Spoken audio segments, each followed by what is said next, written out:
Discipline, saying no to what damages you and yes to what develops you, will lower your level of drama. Will lower your level of drama. The third thing it will do, it will not only cause your productivity to be high, you'll get more accomplished. It will not only cause your level of drama to decrease, but it makes your witness effective. It makes your witness effective. What do you mean? When you are a person of discipline, that can only happen when you're allowing the Holy Spirit to influence you. This is not self-will here. No. Have y'all noticed something? You know you can't trust yourself. Do you know you can't trust yourself? Oh yes, you can't trust yourself. That's why the Holy Spirit has got to do this. You should believe in yourself. And when I say that, I'm talking about having, personal confidence and self-esteem. But you better not trust in yourself. Man, because yourself will lie to you. Yourself will convince you that something is when it ain't. You can't trust yourself. No, you don't even know what you will do. All you know is what you have not done. You don't know what you will do. Only thing you know, but I'll never do that. You did some stuff that you said you'd never do. I know I have. So you can't trust yourself. So I've got to trust God. And part of me doing that is allowing him to influence me. And when I do that, it causes me to make sure my witness is strong. My witness is strong. Listen, at Word Nation, we teach freedom. We don't live our lives according to people's preference. No. Just because you don't like something, don't make it a sin. Just because it ain't how you would do it, don't make it wrong. But even though we have freedom and though there's liberty, when there is discipline, my liberty is lived out in a manner that honors God and helps people. Not talking about being conformed to some religious rituals. No. I'm saying being mindful. When I'm disciplined, it makes my witness effective. In other words, when I'm saying no to what damages me and yes to what develops me, it makes my presentation of Jesus Christ and what he can do more believable. Sometimes it's hard for people to believe that you know him because in your life they see no discipline. You can't say no to nothing. We struggle with saying no to ourselves. You don't think I know. Can I tell you how I know I'm telling you? I got some sisters on here. If you go in your closet right now, I promise you, you've got shoes you haven't worn in months, maybe years. Nah, don't hit nothing. I'm just talking.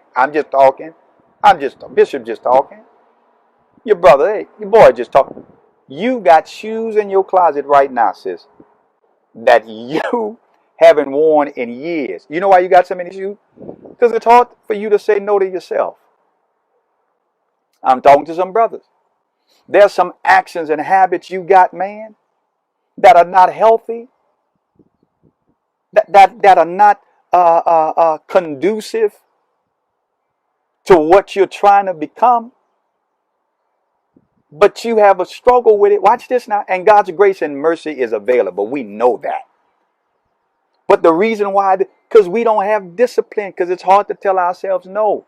And when it's hard for us to tell ourselves no, we have to remember it's hard to convince others to say yes to Jesus. Right? Let me say it again. When people recognize that you can't tell yourself no, especially to those things that are not healthy, that are not helpful, that are not holy. When folks see that in us, it's hard for us to tell them or convince them to say yes to a Jesus that we say we believe in, because we're not showing discipline. I didn't say self-righteousness. I didn't say perfection. I said discipline. It will strengthen your witness. It will strengthen your witness. It makes you believable. Okay, let me see if I can help you. Let's say you want to go to a gym and you're looking for a personal trainer. You walk in and there's a fella who is overweight, no muscles, he's doesn't take care of himself. And he says to you, listen, man, I got a program that I know, based upon what you told me, it's going to work. Now, the truth of the matter is, he's right. That program he's just showed you will work if you do it.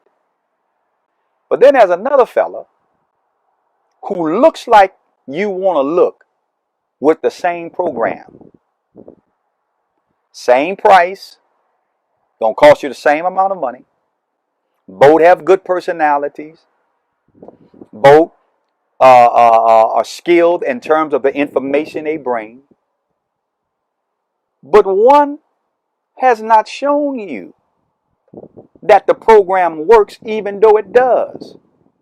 The other fella not only tells you the program works, but when you look at him, you see that it works. That's what I'm talking about when I say discipline strengthens your witness. Today, let's look in the mirror. Let's ask the Lord, Lord, help me to be honest with myself and see the areas in my life that I lack discipline. And ask God, Father, allow the Holy Spirit to begin to influence me in this area so that discipline can be seen, or discipline can start taking place. That I'll start in this area. Let's just start with one area. Let's just start with one area. All areas need, but let's just start with one area. In this area, Lord, I'm going to start saying no to the stuff that damages me. And in this area, I'm going to start saying yes to the stuff that develops me.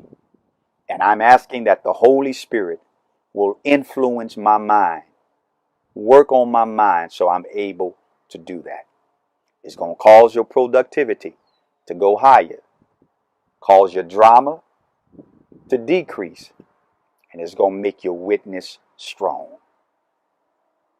Acts chapter 1 and 8, he says, I've given you power to be. Holy Spirit's going to come on that you may have a power to be my witnesses. That's what he wants. He wants us to witness. Singing in your shower and praising God at your house is wonderful. But he wants you to witness. That's always out. That's letting somebody else know. And nothing strengthens that like discipline. All right? I hope I helped y'all. I really do hope. This week has been fun for me. I have enjoyed sharing with you all these fruit of the Spirit. And I pray that we're going to hang out. If this is blessing you, I want you to be a blessing to the ministry. Be a blessing to a ministry. And I say to those of you all who perhaps are not a part of Word Nation, listen, man, treat this like you would, Pastor Smith's on here, treat this like you would going to the grocery store. You don't get groceries from Trader Joe's and then go pay at Safeway. No, if this has been a blessing to you, then won't you bless the ministry? You can Cash App $WAFC1 or Cash App $W2LB2.